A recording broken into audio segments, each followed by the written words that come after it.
Hello again, everyone. Edwin Learnard back once again. In this YouTube astrological segment, I'm going to be talking about the transit Sun in Pisces. Well, this could be a time where we really can be very altruistic.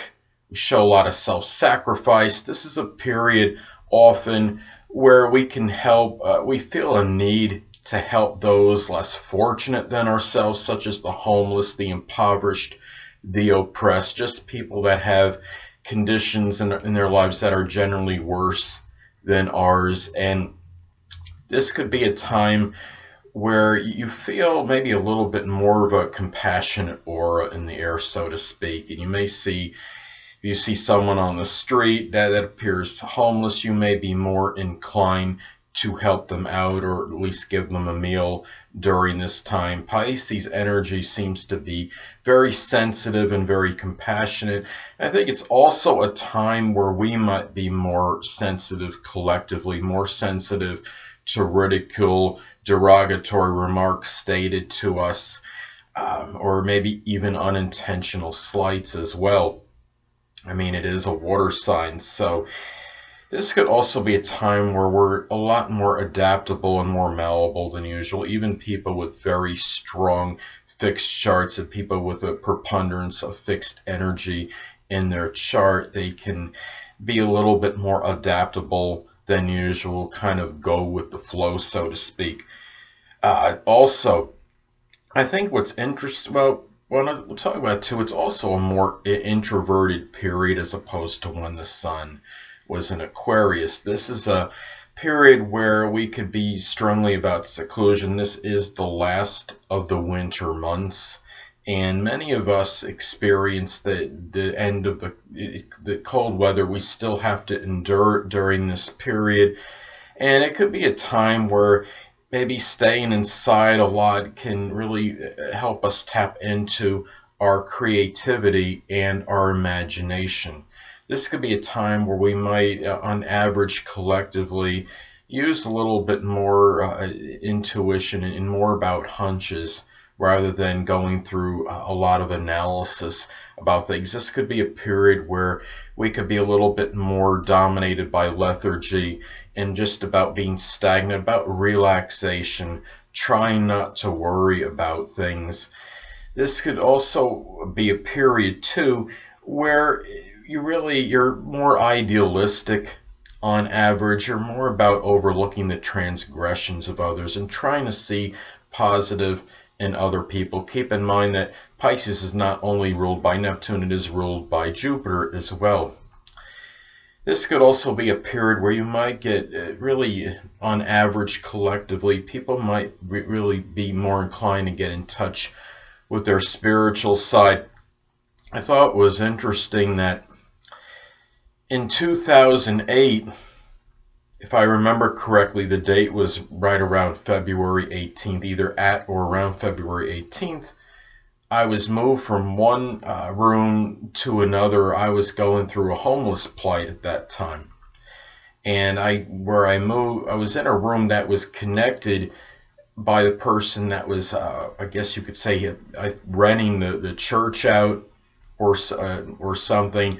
But when I moved, I moved to right at the basement below the church, in more closer proximity to the church itself, where I was housed before. I was kind of around the corner from it, I guess you could say. But when I moved, it was really right under the church, and I thought it's interesting because Pisces is ruled by Neptune, which is about spirituality, and by Jupiter, which is about religion. And the fact that I was right on the cutting point, the cusp, even though the sun may not have been in Pisces when this happened, but it was still very close. And I believe it was at the tail end of Aquarius. And it was just interesting the way that worked out. And I'm wondering if there might have been a correlation with the fact that the sun was near Pisces at the time of that move. And the thing is, too, what's another thing that's interesting, what happens around this time, you could have, allergies generally, more people are going to get them in the spring, I believe. And of course, Pisces is that 1 month period right before spring. And the thing about it is, it's that some people do get allergies a little bit before spring. There may be some pollen in the air, like some pre-spring allergies. And keep in mind that Neptune rules Pisces, and Neptune is associated with chemicals, so I thought that's interesting. And the thing too is, when you look at the Sun transiting Pisces, this could be a lot about more charitable work, doing things with self-sacrifice and not anticipating or expecting things from others. Another thing too, what's interesting is that St. Patrick's Day falls when the Sun is in Pisces.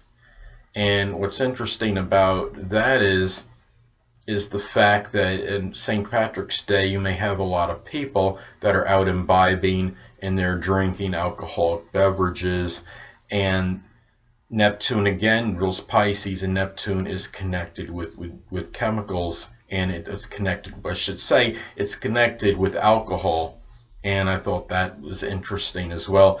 Many people will get, I mean, when the Sun is in Pisces, it's the last month of winter, and people may still be getting perhaps some flu shots during this time, and they might be getting some late winter colds.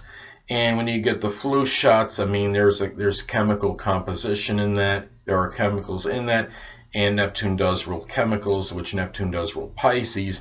And also when you take cough medicine, these are things that do have chemicals in them as well. So I thought that's interesting as well. Well, anyway, it's also important to see what house in your chart the Sun in Pisces is transiting, as this could impact the transit and show perhaps what sector of life this energy is actually taking place in or affecting. So now, let's say you have the transit Sun in Pisces in your second house. Well, this could be a period where you might feel a need to shine in matters that are connected with things about monetary matters and things connected with money and finances. And being in Pisces, it could be something Pisces related, such as something like the metaphysical or even oceanography, something connected with water perhaps. And it's also important to look at the aspects, if any, that are made by this transit to your natal planets and points, as this could impact the transit. Now, let's say, for example, that the transiting Sun is making a sextile or trine to your natal moon. Well, this could indicate a very positive blending of basic wants and emotional needs. And being in Pisces, these basic wants might be tied in, perhaps connected to something with maybe the metaphysical. It could be connected with a lot of self-sacrifice as well, and maybe connected with spirituality as well as some examples. So those are some things, and maybe even things connected with just solitude and seclusion. Well, anyway, people, that'll conclude this YouTube astrological segment for the transit Sun in Pisces, and stay tuned next time where I'll be talking about the transit Moon in Aries. Two things I want to get with you on before I head out. Firstly, the stars may impel but do not compel. And secondly, never isolate any single astrological element, aspect, planetary placement, position, configuration, influence, or what have you, and make an analysis of a person, astrologically speaking, based on this alone, because astrologically speaking, the person is the sum of all their components in their natal chart and not just one. Until next time, people, stay well.